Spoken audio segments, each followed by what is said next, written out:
Hello again, and welcome to another live contemplation of the day signature. Today's signature is the frequency of 38. This frequency corresponds to the Ten of Swords and the sword virtue of transmutation. Ooh. It's like graduation day. I like this. Graduation day, it's true. Because immediately following this signature, we explode into the life, the power, the vitality of the set of virtues that we refer to as wands. So a lot of power moving in this next phase, in this next octave of experience. But first, today, we are introduced to all of this through the Ten of Swords. And angels. Yes, and the angels that correlate to the Ten of Swords are the 16th angel of Renewal, who walks the pathway of the student to become the embodiment of agility. We also have the 38th angel of Honor, who walks the pathway of persistence to become the embodiment of the warrior. Okay, big words. Yeah, exciting words. Yeah, transmutation, renewal. The student, I really enjoy seeing the student here. And I like seeing the student paired with the warrior. You may have noticed as we're moving through a lot of these angels, a lot of these virtues, these words that have been revealed to us, most of them are single words. It's quite rare, we consider it to be special, those instances in which the word is an archetype. The student, the warrior. So what we're meeting here is something we're meeting for the first time, and it's like a twofold meeting. We're meeting it twice over in this day's signature.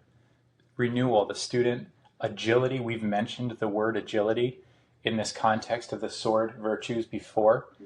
Mental agility. Mental agility in particular, mental flexibility, a willingness to move, to change, to see things differently. To open. Ooh. Yeah, I mean, you have to be open to change. You have to be open to seeing beyond what you've seen. Specifically in the context of your self-concept. So much of this pertains to the belief systems that we have about ourselves specifically. We get so distracted by the outer world, the external environment, what's happening out there, and it all starts in the center of you. That is far more fundamental than I personally was ever able to grasp until more recently, these past few months, several months, half a year, however long it's been, with the angels in particular. They have been so clear about this. And it's not like I hadn't read it before. It's not like I hadn't considered it or heard it before. But there's something about what's happening now that is proving not just the legitimacy of that idea, but the fundamental nature. It all begins with self-concept.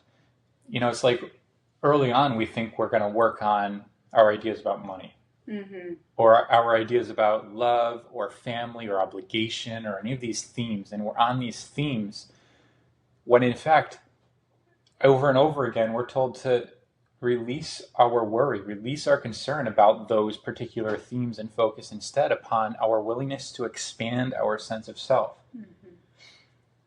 If there's any proper application for all these different virtues that we've met in the sequence of the swords, this is it.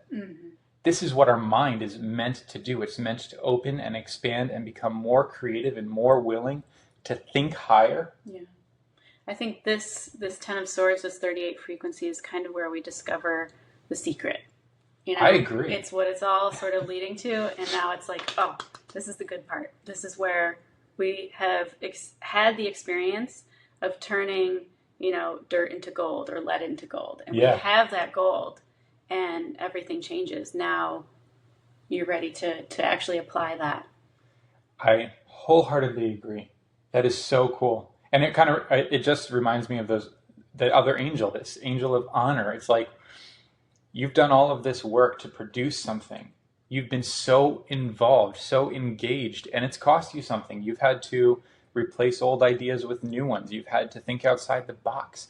You've even had to perhaps think or act in ways that appeared heretical to those around you, but somewhere deep inside you knew, hey, this is right, this is what I'm doing. And in doing so, you've transmuted something base, a lead, so to speak, something heavy and difficult, into the gold of truth, into the gold of a clearer sense of self. Now the question is, and the Angel of Honor, I think, comes along to say, what will you do with that gold? What are you going to do with the gift? You're aware of the miracle now. What are you going to do with it? And so the answer to this question, as we will learn, as many of us already know, is discovered on the pathway of persistence. Whatever comes next, it's going to require just as much of us and more than what's happened up until this point. It's a continuation of.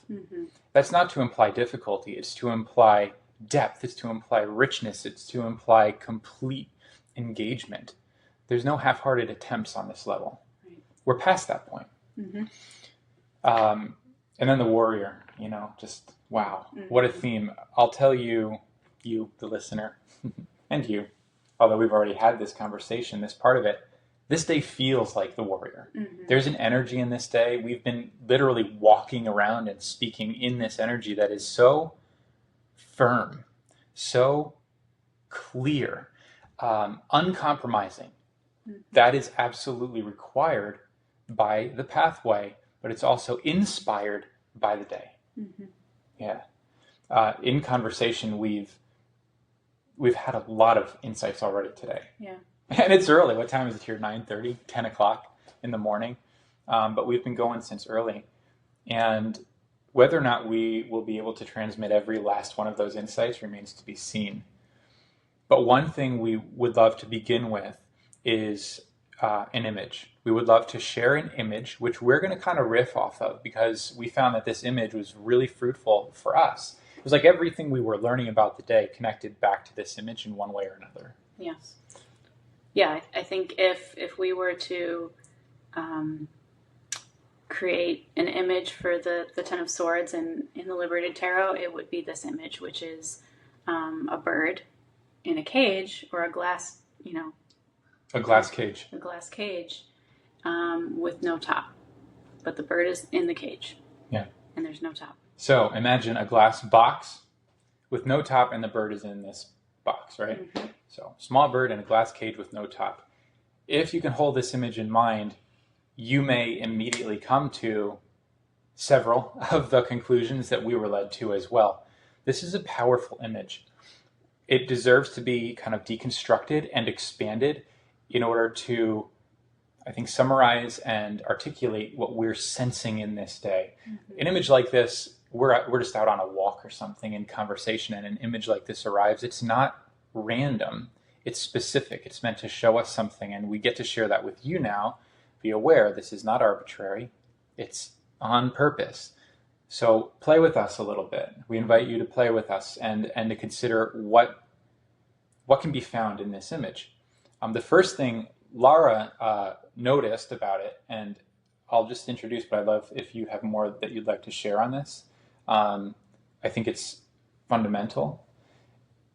The walls of this particular cage are made up of your ideas. They're made up of your beliefs, and in particular, things that you've believed about yourself. Right. Do you want to expand on that in any particular way?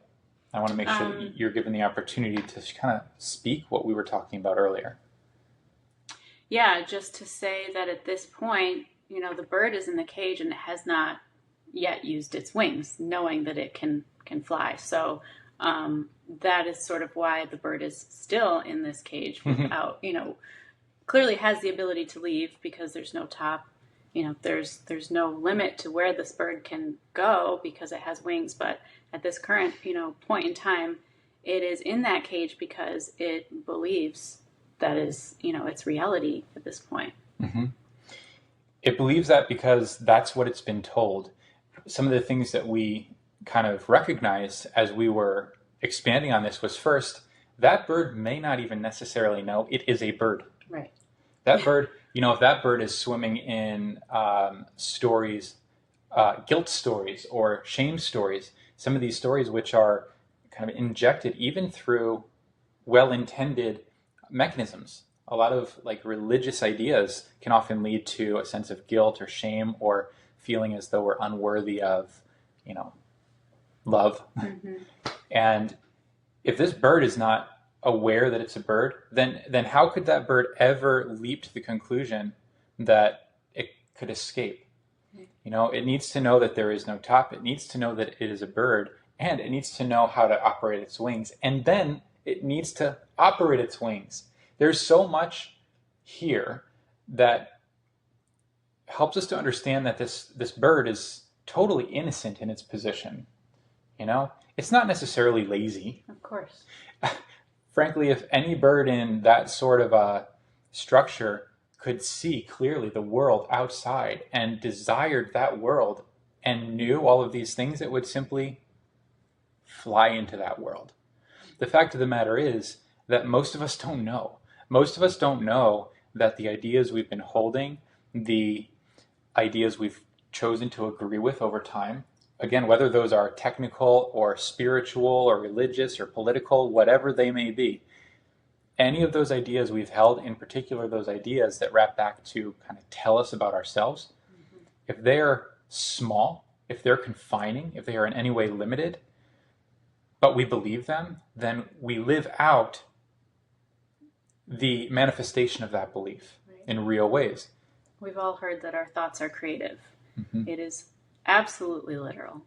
Yeah, it truly, truly is. And it, you know, our self-concept is what creates the world around us, our world.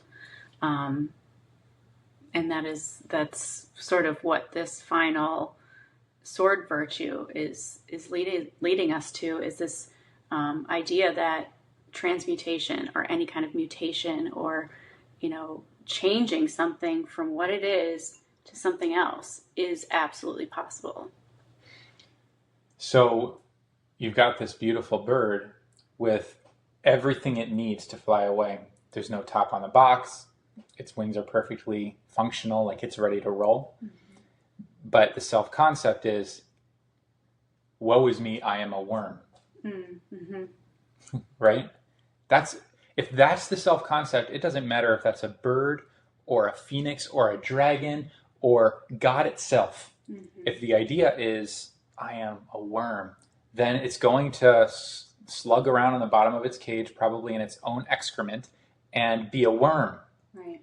And not to mention, its whole body probably aches from, you know, lack of use. It's never flapped its wings. It's probably like, wow, like I'm so heavy. I just don't feel right. Yeah. I really feel like I want to just like stretch out, but it doesn't understand that, you know, the things that it was given, it's not using. And so that's kind of what happens to us as humans as well. Our body's telling us that it's in pain, or, you know, we are just in this emotional turmoil. That's your body trying to send you a signal. That's the way that we know that, you know, it's very simple. Like Timothy teaches in The Forgotten Sense, this concept between red and green, how we feel our way through life. If we're feeling bad, if we do not feel fulfilled, if we're anything less than fulfilled, there's more to be done. Yes. So important. If you are listening closely, what Laura just said may not be easy to stomach at first, because the implication is that fulfillment is in fact possible. That has not been the experience for most, which is why so many of us have been so dead set on the search for whatever, fill in the blank, for success, for prosperity, for acceptance, for recognition, for self-improvement, for whatever the case may be. What's happening here is important because it claims the possibility of genuine fulfillment. In fact, it goes so far as to say that not only can you be fulfilled, but you are meant to be fulfilled. You must be fulfilled before life can begin to blossom beyond that point of fulfillment. That's what's meant to happen. We're meant to be so filled that we overflow, and that overflow is precisely what gives back to life, what feeds back into life. And this is how life grows and expands itself as a symbiotic mechanism, everything bursting to overflowing so that life continues to grow. But this only happens if you're aware of it. This is only allowed to happen if you're aware of it. So if you're in this cage of ideas, so to speak, and you're feeling badly and you're feeling stuck or you're feeling ill or you're feeling small or limited or constricted or disempowered in any way, if the words you're using are I should or I shouldn't, if the words that you're using are I can't or I won't, then you're in a cage. Or if your words are, well, this is my human design. Oh, yeah, that's right. And I love these systems. I mean, this is what the pathway of the student is. We have to get curious. We have to challenge and question and seek. And when we do that, we find these stepping stones where we're just so filled by what we have discovered. But then keep filling, like keep going. Don't stop there. Keep going until you realize that there is no limit. Because eventually when you find these beautiful systems, they give you so much, initial validation. It feels like you found this golden nugget of truth. It's just one nugget. Like that's meant to be a stepping stone and keep expanding you. Because the fact of the matter is those systems will tell you who you are. You are the only one who defines who you are. So that's why, when we initially find astrology or human design or any of these where we're given, we're basically given an identity. Thank you. It is a matter of time before you start to realize that you still don't feel fulfilled. You still don't feel quite right. You're still struggling in any way. Limited by if you're still struggling, it means there's a limitation set on you that your soul, your body is saying no to. Like that's not where it ends. That's the best possible way. That those last words were the best way you could say it. That's not where it ends. It's not that it's wrong. It's that it's not where it ends. Right. The fact of the matter is, it's very, very rare. In fact, I don't know if I can think of an instance where I've found a gold nugget. I think what tends to happen as we're engaging with these systems is we find a large mass of stone with a vein of gold. I think that's more accurate. There's a lot of slurry. There's a lot of unhelpful content around that vein of gold. But if you know how to first identify the gold, to discern between what is gold and what is not, claim that gold as your own and continue digging, continue mining, what you're going to find in time is that all of that gold is saying the same thing. It doesn't matter where it comes from. This was you shared your story with these systems. Mine is similar, except just maybe a bit more, I want to say desperate and stretched out over a much larger period of time and across many more systems. I've been searching for that gold my entire life since I was a child. I don't know why. I just know that I have.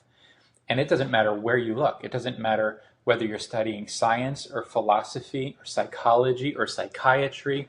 It doesn't matter if you're studying spiritual systems or religious systems and ideas. It doesn't matter if they're new or ancient. You're going to find that thread. And before long, it took me probably far longer than it should have. I say that jokingly, of course. But ultimately, eventually, you might realize, oh, they're all saying the same thing. And what are they saying? They're saying what the angels are saying. What's so exciting about the 64 angels to me is that it's the first encounter I've ever had in my entire life of seeking truth where the stream we're drinking from is like a crystal clear profusion of that truth. It's like, it is the gold nugget. That's what it feels like to me. And so over and over again, the angels tell us that, yes, you do get to be an empowered creator in your experience, and it all begins with your self-concept. And now this goofy little metaphor that we're using is helping us to understand why. As long as that bird continues to say, I am a worm, it will not fly, it will not even look up. It has no concept whatsoever of what is possible. So the first thing that needs to happen is that awareness needs to land. the bird needs to begin to consider, hey, maybe I'm not a worm. Maybe. What if I weren't a worm? Mm-hmm. It's got to begin to, become a little more plastic, a little more pliable, right? And that is so important. We've spoken in the past few days about the difference between hardening and softening, how experience is meant to soften us. This is a part of what we're talking about now. Mm-hmm. It's meant to soften us, to make us more pliable, to make us more agile, ultimately. Mm-hmm. What tends to happen for many of us, as Laura has already kind of hinted at, is we are engaged up to a certain point. We are the student. We are hungry. We are excited. We are learning up until a certain point, and then we say, oh, there it is. This is my favorite so far. So I am now going to become a fill in the blank, psychologist, astrologer, human design reader, whatever. The moment this happens, you calcify in this, and it becomes your next glass cage. Mm-hmm. This angel of renewal comes along, and it says over and over again, renew your mind. This is biblical. Renew your mind. You've got to start fresh every moment. Go for more. Expand. Keep going. Be willing to take the best of what you've seen further than what you've seen. Mm-hmm. And when you do this, something begins to happen, because in time, that bird is going to consider the possibility that it might be different than it once thought. And it's going to start to move a little differently because of those ideas. And before long, it's going to start stretching and realize, wait a minute, these aren't, first of all, I have, appendages, and I thought I was a worm, like this doesn't make sense. And are those feathers? And I think we are dealing here with a process of transmutation. Another example of this that I thought of was the phoenix. The phoenix thinks it's a pile of ashes. We think that's just a pile of ashes, and then bam, explodes this mythical creature. Every one of us is a mythical creature, but until we explode out of that pile of ashes, we are not more than a pile of ashes in our embodiment.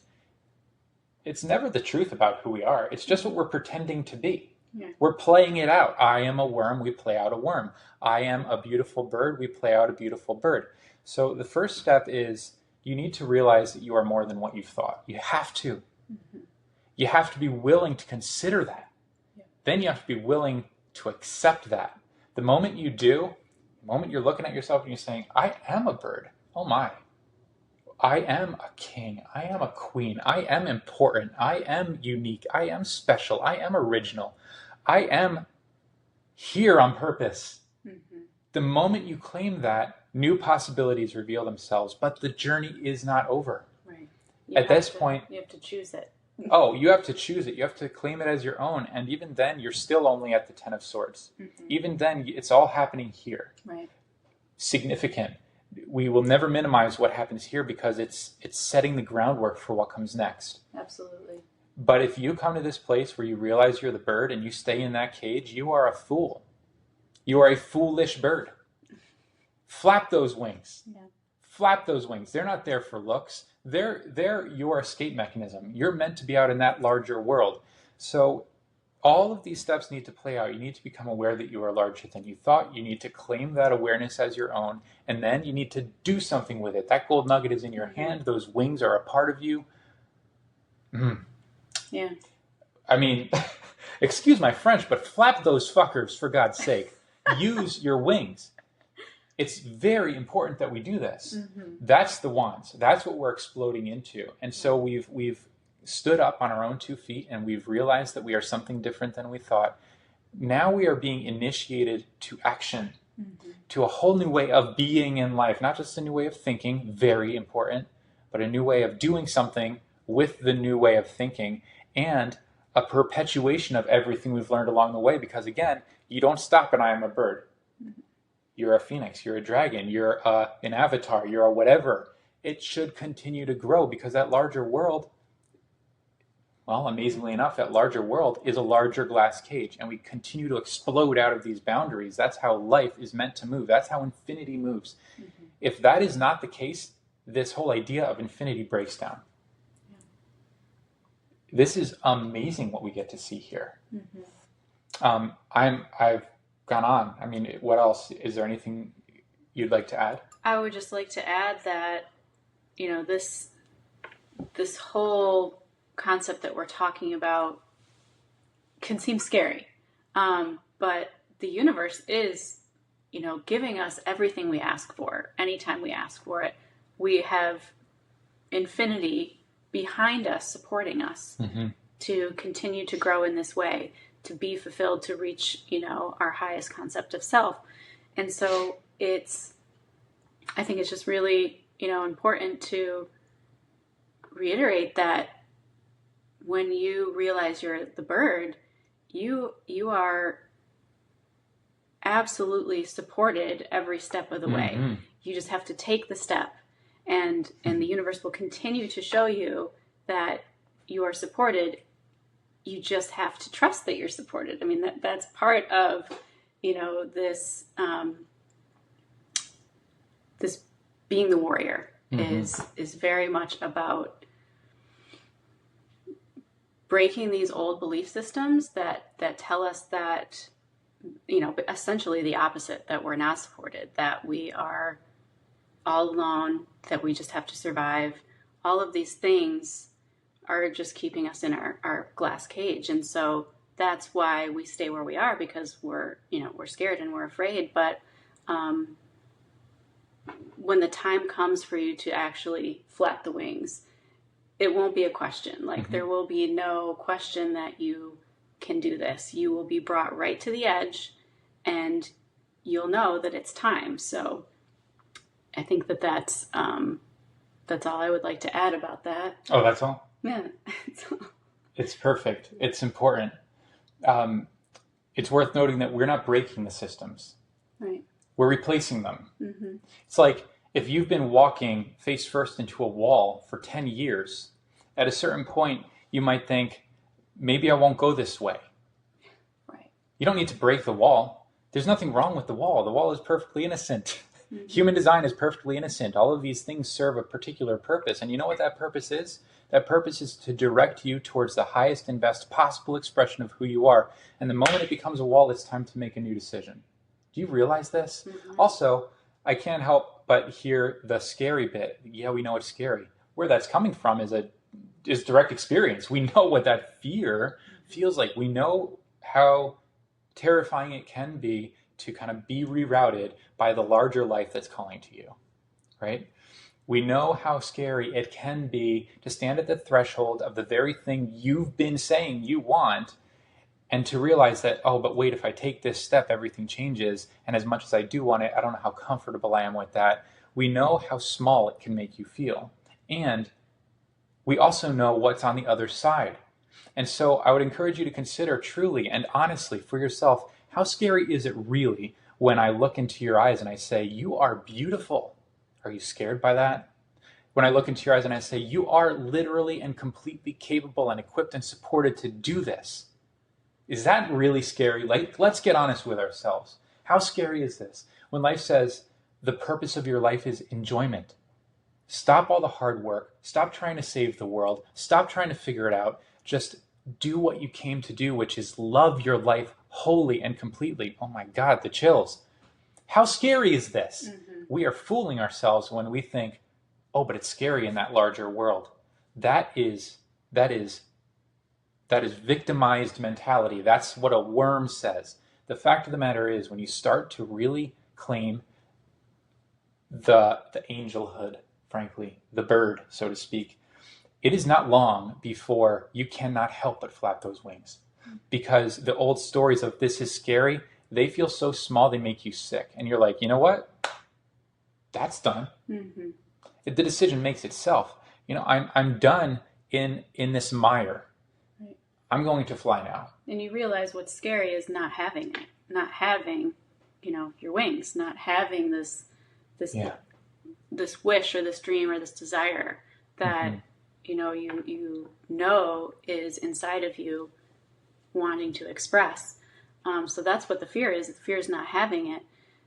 It's funny how we convince ourselves to not move forward when we're being given the opportunity to claim the very thing that we asked for.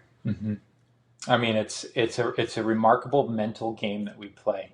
But here today, in this day's signature, be aware that moving past this signature for us, because we're living these, for you, if you're watching this, I don't care when you're watching this. You could be watching this on this day of October 15th, 2024, or 10 years into the future. If you're watching this now, understand that the renewal happens. It's coming. And in this case, it's coming tomorrow, but it's coming in the next breath. It's here. The 10 is the beginning. This is the wild thing. We talked yesterday about the tarot sequence and how it technically ends at 9, not 10. That's because the keynote for this 10, the theme of this 10 is new beginning. This is the introduction to the new world. You've already been pushed to the edge of the plane. Your parachute's on the back, and whether you like it or not, you're going to get pushed off of that plane. You're going to fly, you know, and it may be your first time, and you may feel like you're going to die, but it won't matter once you're in the air. So pull the parachute and enjoy the ride. This is meant to happen. It's meant to happen not to scare us. It's meant to happen to expand us. It's meant to happen because we've been asking for it, and life says yes. Oh, man. This is yummy stuff. Yeah, the big one today. Fulfillment. We're going to wrap it all back to fulfillment because this is kind of where we began. If you're a bird, the most fulfilling thing you can do is fly.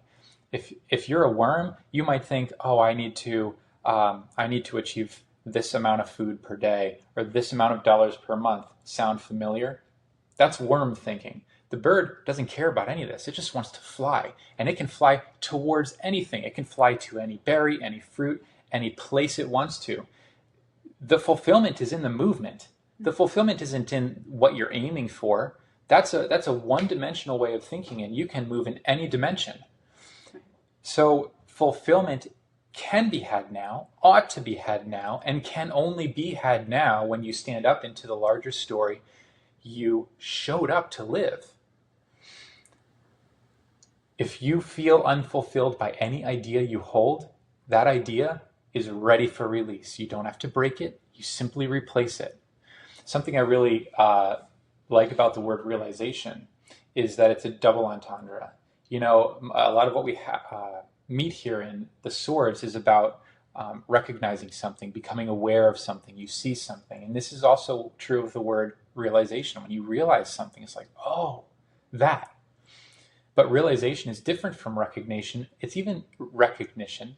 It's even different from remembering, because realization is also manifestation. When something becomes realized in your life, that's what's happening here. You realize I am the bird, and with that realization, your freedom is realized as long as you flap, as long as you show up and do something with it.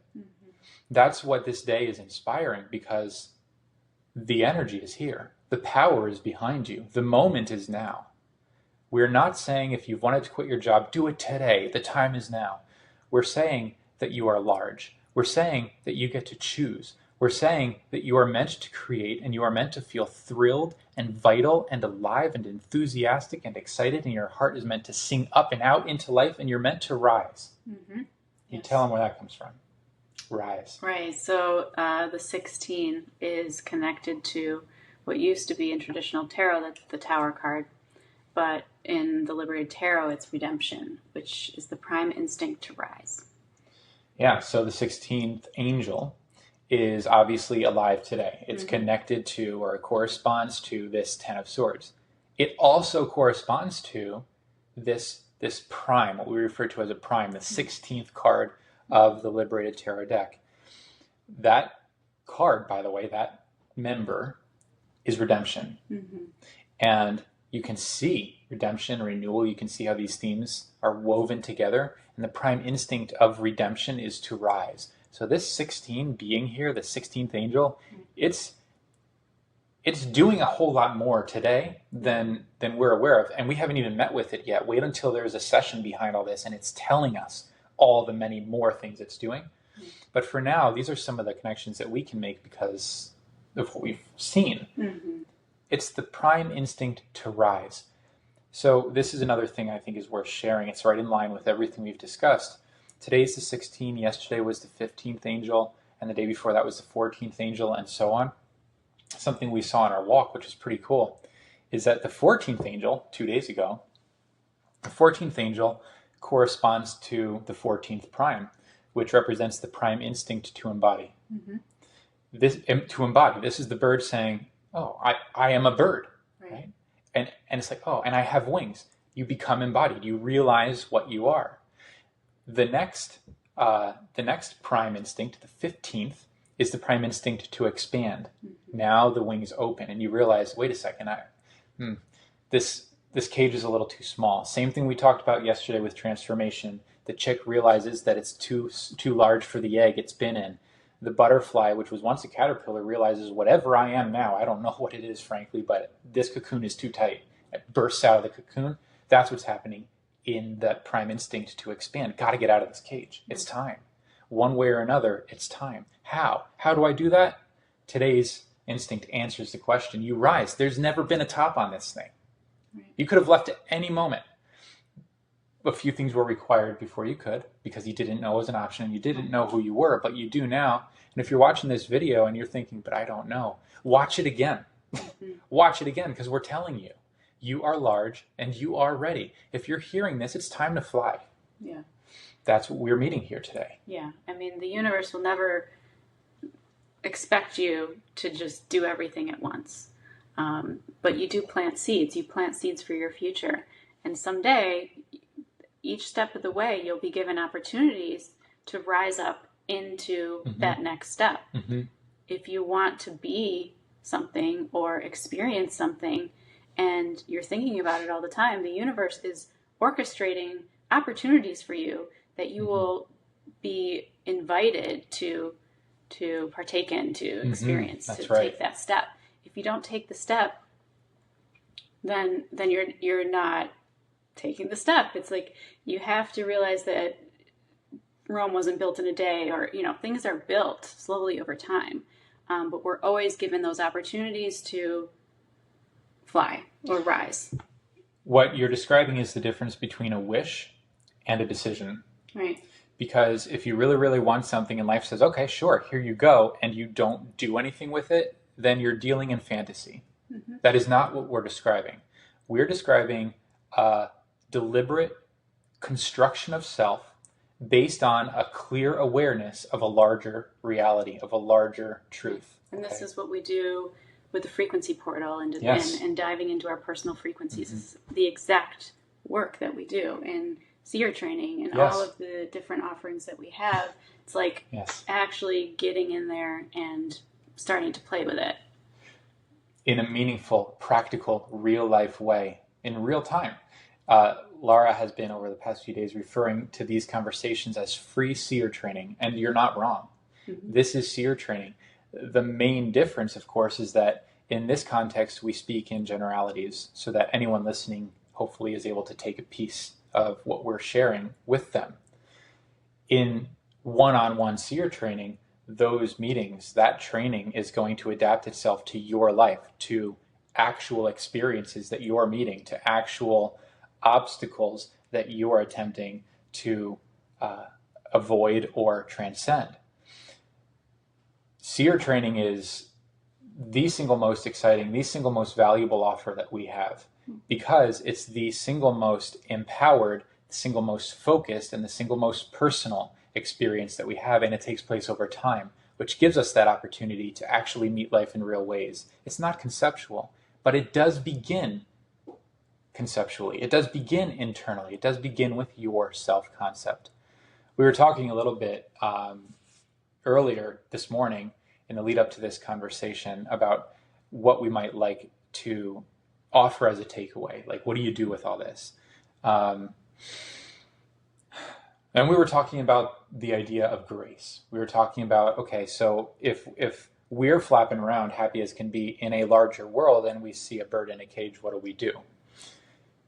The answer is not for us to come into the cage and agree with or acquiesce to the insecurities or the smallness or the complaints. That's not it. Our responsibility is to develop a spine and to say, rise up, little one. There's a great big world out here. That's what we're here to do. We're not going to be able to meet those moments of smallness and agree with the smallness anymore. and neither should you, and neither will you. So what can we offer? What we can offer is, first, the memory of who you are. What we can offer is, second, the promise that you too have what I refer to as a spine of grace.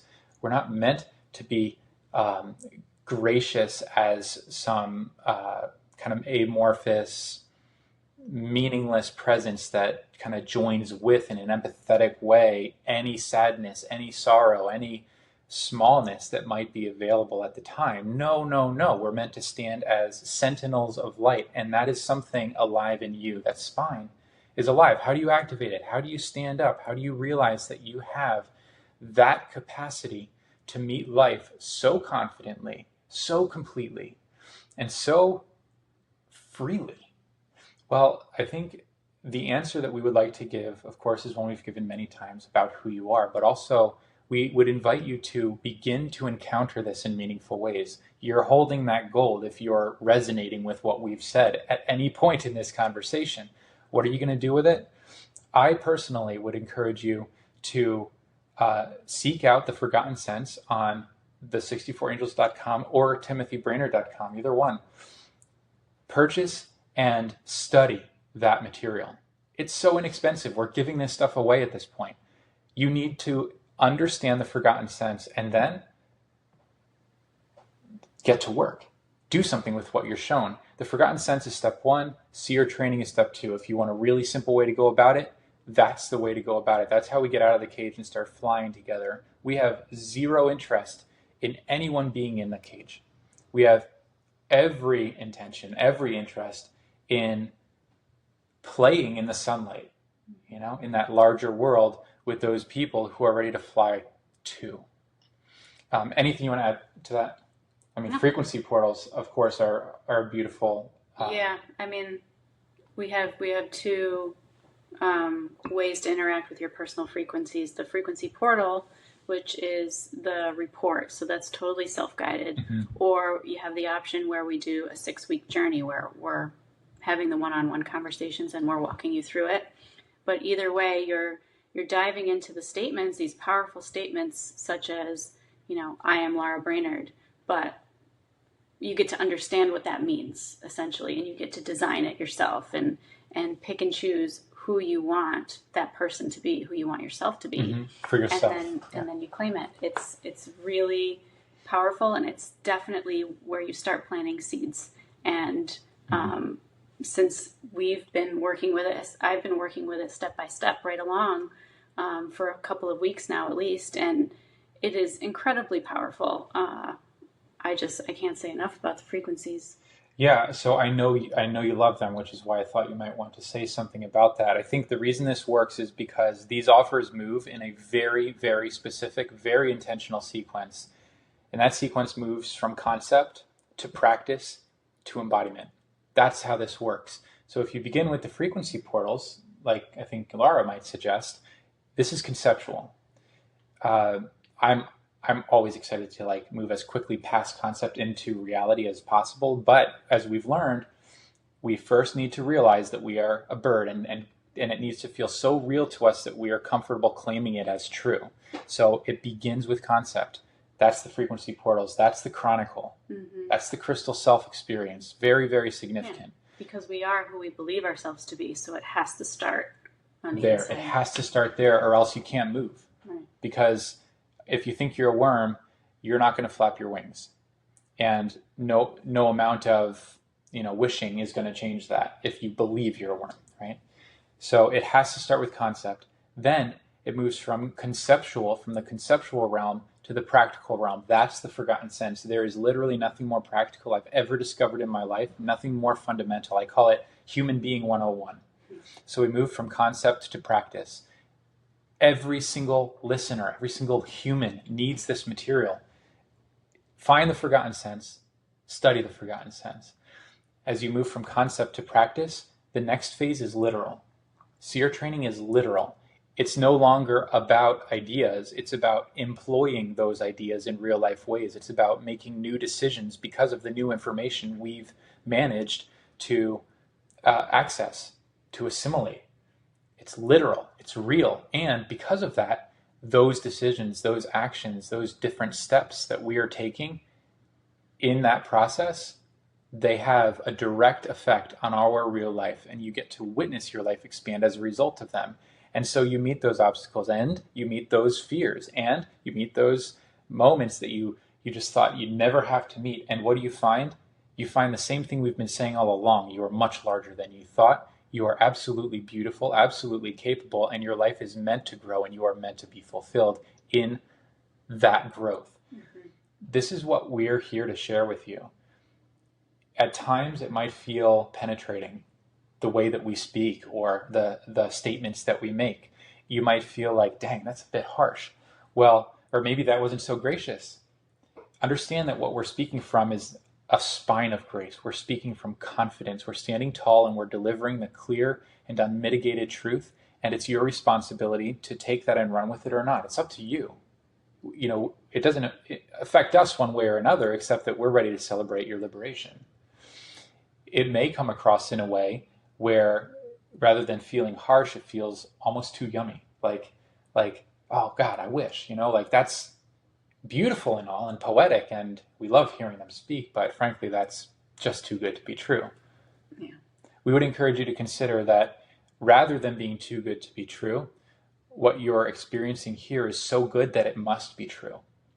Turn it on its head. It's not too good to be true. This is so good that it must be true, and you deserve a taste. And the moment you take one bite, the guarantee is you will be changed, and that change will be good. Mm-hmm. Welcome to day signature 38, the embodiment of the warrior. Mm-hmm. It's a big one. Mm-hmm. We've been excited to meet with you and discuss these signatures every single day that we have, and we've been surprised by what's shown up every single day that we have. And it's fair to say that we are more excited about delivering this day's message than any of the others. Yeah. And frankly, I feel more excited about sharing this than anything I've ever created, because this is a hub. Yeah. From this, right, we connect to everything else. Yeah, that's why it's graduation day. So you've been saying graduation, but isn't that... Yeah, so one of the words that matches the frequency of the day, that's a 38, is the word graduate. Yeah. So how perfect. And in closing, just for the sheer fun of it, mm-hmm, tomorrow when we move to the 39 and we move into the wands and we open up to this whole new world of movement, of activity, of growth, of what we've risen into, Laura, being the genius of pattern recognition that she is, she noticed what's coming. On the frequency of number 39, we have a phrase. We have this bucket of keynotes that we use to contemplate all of this, and it's literally the first phrase, the very first phrase in tomorrow's bucket. So to give you a sense of what's coming, are you sitting down? Laura, what is the phrase? Able to fly. Able to fly. We didn't know that before we were shown the image. Mm-hmm. We didn't know that till we sat down here to record for you. Mm-hmm. If you think something's happening here today, if you're catching on to what we're saying, it is. If you think something's happening, it is. If you're feeling something, that's the growth. Let's go fly together. Let's spend this day in celebration of the gift that we've been given, which is absolute autonomy, mm-hmm, which is, these gorgeous wings. And let's begin to consider the very, very highest and best ideas, but even more importantly, the very highest and best visions of ourself that we can possibly hold. And then when we're so full of that we feel like we're going to explode, let's fill it some more. Let's keep going. And let's never stop. This is the Angel of Renewal. This is the honorable movement. Have fun with it. Thank you for being here. It's an honorable fact. Your presence, the fact that you watched this at all, is honorable and exciting and massive. So congratulations and thank you. Mm-hmm. Anything, babe? Anything else you'd like to add? That's it. I think you nailed it. Ooh, thank you. Mm-hmm. Yeah, this was wonderful. We'll look forward to seeing you tomorrow, but frankly, I'm still very, very situated in this day. So let's enjoy it. Enjoy the power of this day, and we'll see you in the renewed power of the next day come tomorrow. Good? Mm-hmm. Okay. Thank you. Thank you, everyone. Thanks, babe. Yep. Goodbye for now.